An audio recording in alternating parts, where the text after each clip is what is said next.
Assalamualaikum, my name is Aizan Azlina binti Fazli. My matric number is 292459. For many years, Israel has attacked locations in Syria, including the airport in Aleppo and Damascus. These claims are connected to Iran. The northern city of Aleppo and the capital of Damascus have been remarked as the target of Israel attack. This is possibly because Aleppo and Damascus airports serve not only commercial flights but also military stations that are used as intermediate stop for Iranian weapons that are transferred to Hezbollah.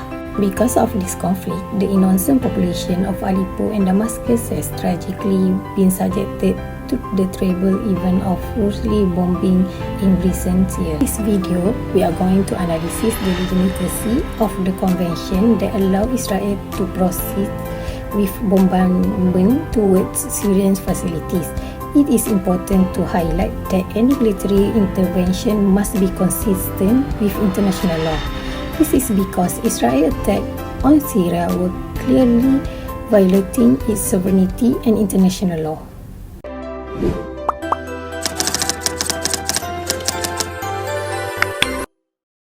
Assalamualaikum.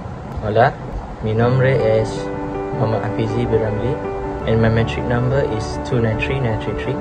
So I will briefly explain about the background of the crisis. It is important for us to know that Iran is identified as a rival in the Middle East region. Because of that, Israel worries that Iran might use the ongoing war in Syria to place their fighters and weapons close to Israel borders. Iran and Israel have been in a serious conflict since the expansion of Islam in Iran in 1979. Syria, on the other hand, signed a mutual defense pact in 2005 with Iran, which is allow Iran to place their military needs within its territory. In mid-2018, Iran was stationed at several Syrian military bases. Missile attacks from Israel regime in Syria were aimed to execute both Iranian linked figures and infrastructure. This including the airport of Damascus and Aleppo. It is important for all of us to know that in the recent bombardment event, Aleppo and Damascus airport could be marked as the most recent facility bombed by Israel. The airport resumed its operation after the civil war with the first flight from Damascus to Aleppo and Cairo afterward in the beginning of March 2020. Several years later, the Israel missile attack hit the airport, which caused the runway damage and forced them to complete shutdown. This is because Israel aims to prevent weapon transfer from the Iranian government to Syria. As reported by state media, Israel's aggression on Aleppo airport happened at least 5 times in the recent months. Besides that, the capital of Damascus is also exposed to Israel missile attack. Damascus airport is located nearly 32 km east of the city. In June 2022, Damascus airport faced major destruction, including to runway because of Israel missile attacks. This has caused flight operation were delayed for at least 2 weeks due to high impact to the infrastructure. Israel has admitted to carrying out hundreds of strikes on Damascus airport, which is claimed are required to keep Iran from establishing a presence on its border, despite the fact that it barely discusses a specific violence.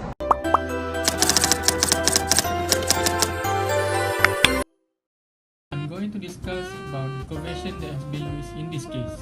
Israel's recent attacks on Syria's nuclear research facility and the recent attacks on Damascus airport and Aleppo airports are related to the Geneva Conventions, in which prohibit torment of any kind. The Geneva Conventions, which were adopted in 1949, focus on protections of the civilians during wartime, addressing the status and treatment of protected persons. The International Committee of Red Cross highlights the disastrous consequences of the absence of convention for the protection of civilians in wartime.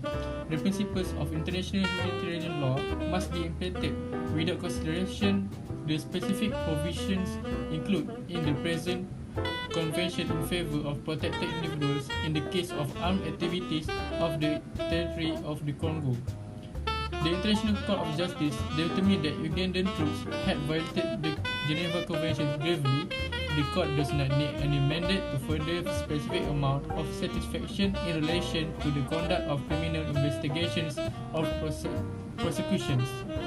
Israel has not responded with any strikes, but it was previously struck Iranian-linked location in war-torn Syria that drew predictable condemnation from regional and global actors. The Damascus and Aleppo airports in Syria, also known to host military base and civilian aviation, were reportedly a transit point for Iranian weapons to be delivered to Hezbollah, a known militant group active in Lebanon and Syria. Israel has been accused of launching stimulus strikes on Syrian airports, causing damage and causing both out of service. The attacks were viewed as desperate attempt by Israel to shift attention away from the Gaza conflict. Syria has one of the retaliation, and Iran has expressed regret for violating Syrian sovereignty. This incident is linked to the case of legality of use of force as seen in Serbia and Montenegro versus Canada in 1999. The government of the Federal Republic of Yugoslavia filed an implication against Canada alleging violation of international obligation under the Genocide Convention. Russia responded by stating that the attacks violated the UN Charter and are unacceptable. The UN Charter, signed in 1945, is an international treaty that outlines the rights and obligations of the UN member states, including the prohibitions of the use of force, except in self-defense or when authorized by the UN Security Council. Israel justified its action in the attack as well as respond to the potential threats to their security. The UN Charter outlined in the Article 51 allows for self-defense in the event of armed attack against a member of the United Nations. The Security Council must take necessary measures to maintain peace and security. The Article 2 of the UN Charter prohibits the use of force against territorial integrity or political independence. The legality of use defense in self-defense is often based on Caroline test as seen in 1937 incident when SS Caroline was targeted by British force. The standards remains dispute in international legal information. The UN Security Council failures to act on Syria's massacres and prevent the spread of weapons to neighboring countries such as Damascus and Aleppo has been criticized for violating sovereignty. The Bush administration emphasized the right of preemption in 2002, requiring the United States to launch armed assaults to protect itself from developing but hidden threats. Israeli actions remain on the preemption side of the lineup, with experts suggesting the objective was to prevent the transfer of Syrian heavy weapons to Lebanon and alert Damascus not to use or lose control of biological and chemical weapons. The UN Security Council failures to act mitigates Syrian violation of sovereignty as state can generally control all activities within its territories.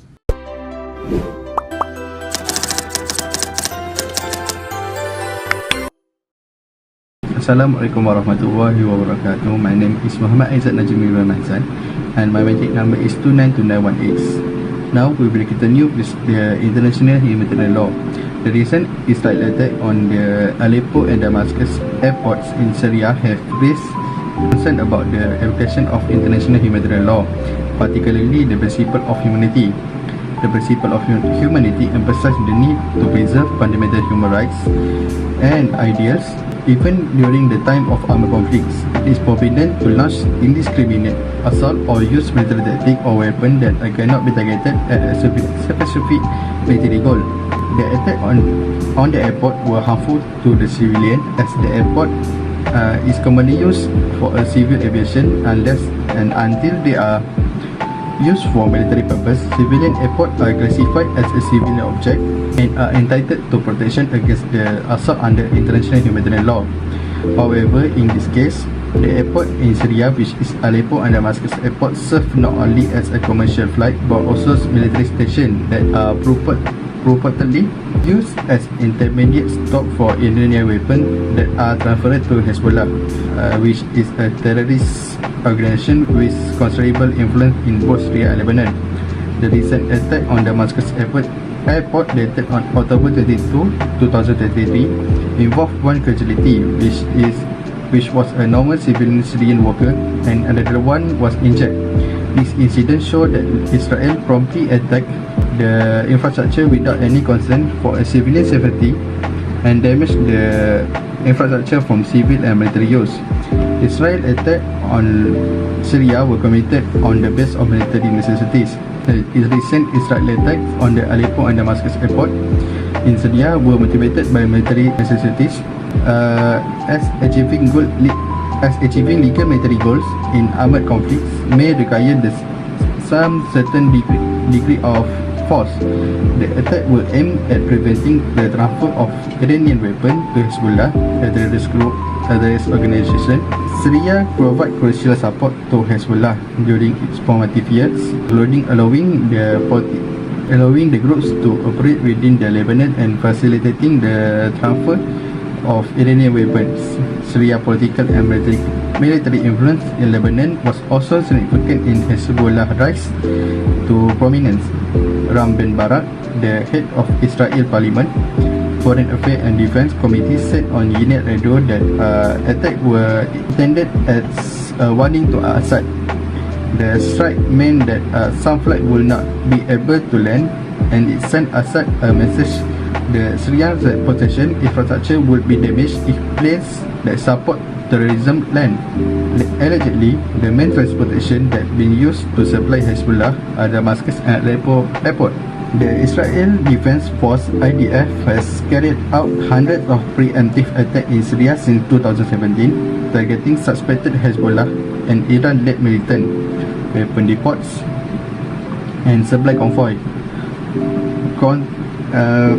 These strikes have not only been carried out in the southwestern governor of the nation. The attack on both airports were intended as a warning to Assad and to neutralize the Syrian heavy weapon, particularly the SA-17 surface-to-air missile that Israel believed could be transported to Lebanon and utilized to aid Hezbollah strengthen its defense offensive operation. The attack on Damascus airport also served as a warning to Syria that Israel is ready to launch devastating attack if Syria acquires nuclear weapon capability, and to warn Damascus not to use or lose control of biological and chemical weapon created at the plant. I think that's all for me. Thank you.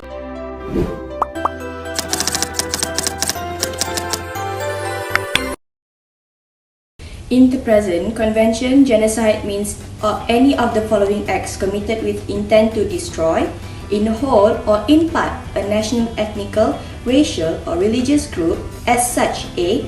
Killing members of the group. B. Causing serious bodily or mental harm to members of the group.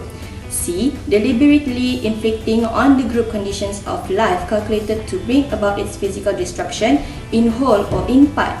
And D. Imposing measures intended to prevent births within the group. Lastly, forcibly transferring children of the group to another group. Then, in terms of proportionality, the customary international humanitarian law IHL itself, in Rule 14 Proportionality and Attack, says that force must only be equal to where it comes from or its threat.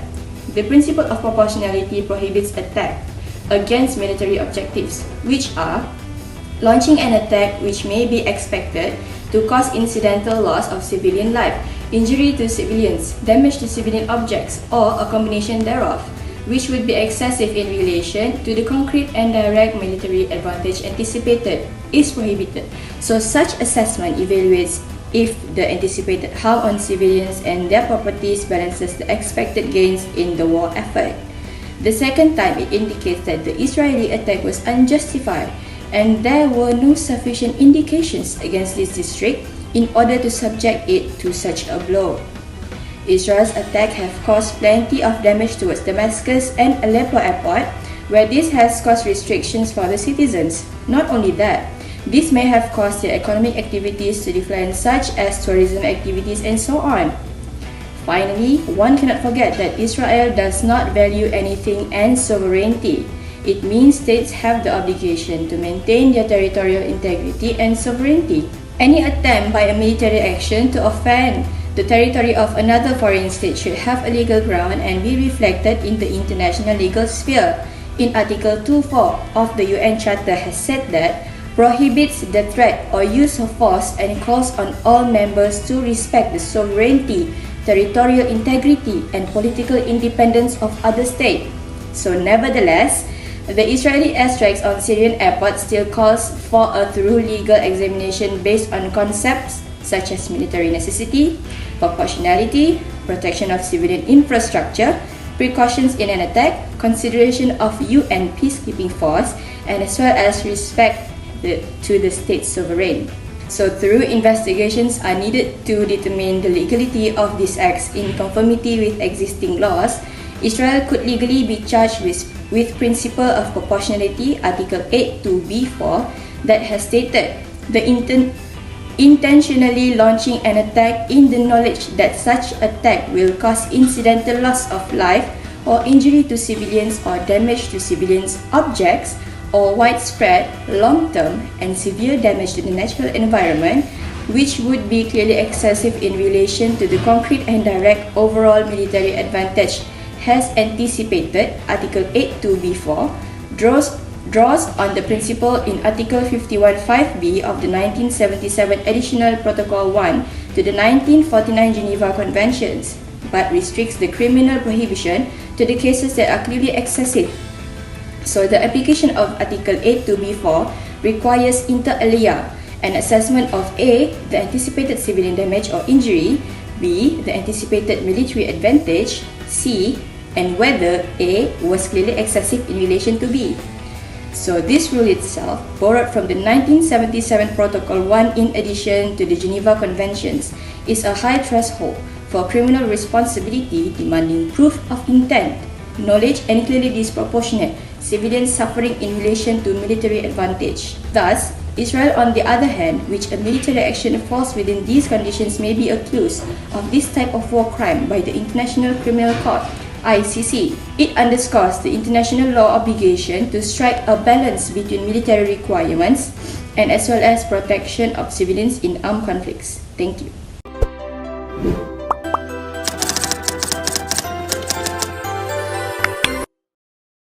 So, to conclude, the right to self-defense is not an absolute decision, as it depends on such conditions as imminence and proportionality. The action of Israel made by striking the Syrian facilities, especially the Aleppo and Damascus airport, for the past few years was signified as under the pretext of self-defense, as it looked challenging to consider the lack of clear signals of threat and issues surrounding proportionality. This is according to the law of war infirm and beneficial for involving parties. For example, the principle of proportionality suggests that force should be employed with due care to ensure it's proportionate to the threat. The world society will most likely verify the viability of these missile attacks because of the establishment of international law of war, and such problems involving the area may end up with a view of intervention from international legal power if it is incompatible with the law.